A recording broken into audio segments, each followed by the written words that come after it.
இன்றைக்கி சொரைக்காய் இறால் வைத்த ஒரு அட்டகாசமான பொரியல் செய்ய போகிறேன். எங்கள் ஊர் ஸ்பெஷல் சூப்பராக இருக்கும். இது சொன்னால் புரியாது, ருசித்து பார்த்தால்தான் தெரியும். ரசித்து ருசித்து சாப்பிட்ணுங்க. அப்போ தான் அதோட சுவை தெரியும் நமக்கு. அருமையாக இருக்கும். இதோட செய்முறையை பார்த்துருவோம். இப்போ இறால் சுரைக்காய் வைத்து ஒரு பொரியல் அட்டகாசமாக செய்ய போகிறோம். அடி தூள் கலப்புறோம். அடுப்பை ஆன் பண்ணுறோம். ஒரு கடாய் வைக்கிறோம். 3 டீஸ்பூன் அளவுக்கு ஆயிலை ஊற்றுறோம். அதில் 3 காய்ந்த மிளகாவை கிள்ளி போட்டுட்டு உளுத்தம்பருப்பும் கடுகும் 2 டீஸ்பூன் அளவுக்கு போடுறோம்.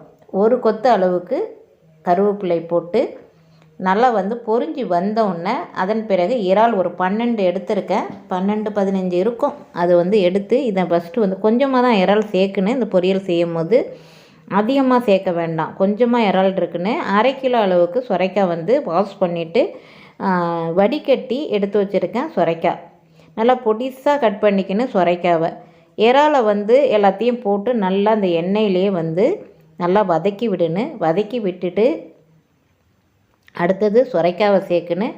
சுரைக்காய் நீர் சத்து உள்ள காய். நமக்கெல்லாம் நம்ம உடம்புக்கெல்லாம் ரொம்ப நல்லது. இந்த காயை நம்ம எடுத்துக்கிறது ரொம்ப ரொம்ப நல்லது. இதை வதக்கி விட்டுட்டு சுரைக்காயை போட்டு ஒரு 1/2 கப் அளவுக்கு தண்ணி விடணும். இதில் நீர் சத்து இருக்கிறதுனால தண்ணி விடும். 1/2 கப்பு மட்டும் போதுமானது. தேவையான அளவு உப்பு சேர்த்துக்கணும். நல்லா ட்ரையாக ஆனவுடனே தான் நம்ம தேங்காய் ஒரு மூடி அளவுக்கு, ஒரு மூடினா ஒரு தேங்காய் ஃபுல்லாக திருவி வச்சுருக்கேன். அதை சேர்த்தா தான் 1/2 கிலோவுக்கு அந்த தேங்காய் ஃபுல்லாக சேர்க்கும் போது தான் டேஸ்ட்டு கூடுதலாக இருக்கும். இப்போ எல்லாத்தையும் போட்டுட்டு 1/2 கப்பு அளவுக்கு தண்ணி சேர்த்து தேவையான அளவு உப்பும் சேர்த்து மூடி போட்டு மூடிடுவோம். இடையில கிளறி விடுங்க. அடுப்பை கொஞ்சம் மீடியமாக வச்சுக்கோங்க. இப்போ கொஞ்சம் தண்ணி ஊற்றிருக்கேன். 1/2 கப்பு அளவுக்கு தேவையான அளவு உப்பும் சேர்த்து நல்லா கிளறி விடணும். கிளறி விட்டுட்டு மூடி போட்டு மூடணும். சுரைக்காயில் என்னென்ன நன்மைகள் இருக்குன்னு பார்த்துருவோம். சுரைக்காய் உடல் சூட்டை குறைக்கும்.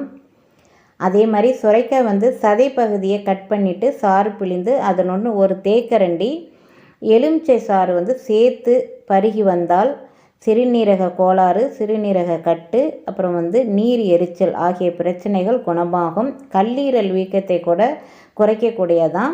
அப்புறம் நீரிழிவு உள்ளவர்கள் இந்த சுரைக்காயை அடிக்கடி சாப்பிட்டு வந்தால் சர்க்கரையின் அளவு நன்கு குறையும் அப்படின்னு போட்டிருக்கு. நான் படித்ததில் தெரிந்து கொண்டேன்.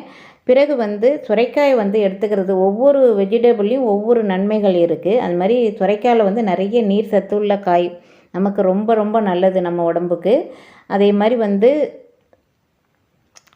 இந்த சுரைக்காய் நல்லா நீர் விடும். அதனால தான் நான் கொஞ்சமாக தண்ணி விட்டேன். இது ட்ரையாக ஆனவுடனே ஒரு தேங்காய் எடுத்து துருவி வச்சுருக்கேன். நல்லா ட்ரையாக ஆனவுடனே அந்த சுரைக்காய்லாம் வெந்ததும் தான் அடுப்பை ஆஃப் பண்ணிவிட்டு தேங்காய் துருவில் போடணும். நான் ட்ரையாக ஆனோடனே ஷார்ட்டாக தான் காமிச்சிருக்கேன். இடையில கிளறி விட்டுருக்கேன். இப்போ பாருங்கள், தண்ணிலாம் ஒன்று கூட இல்லை. நல்லா வெந்து வந்துட்டாங்க. இவங்க ரெடியாக இருக்காங்க. சுரைக்காவும் இறால் போட்ட பொரியலும் ரெடியாக இருக்காங்க. கம்மன்னு வாசனையாக இருக்குது. இறாலோடு நம்ம சுரைக்காய் சேர்த்து சாப்பிடும்போது அவ்வளோ டேஸ்ட்டாக இருக்குங்க. அனைவரும் சப்ஸ்கிரைப் பண்ணாதவங்க சப்ஸ்கிரைப் பண்ணுங்கள், ஷேர் பண்ணுங்கள், லைக் பண்ணுங்கள். அடுத்த சூப்பரான ரெசிபியுடன்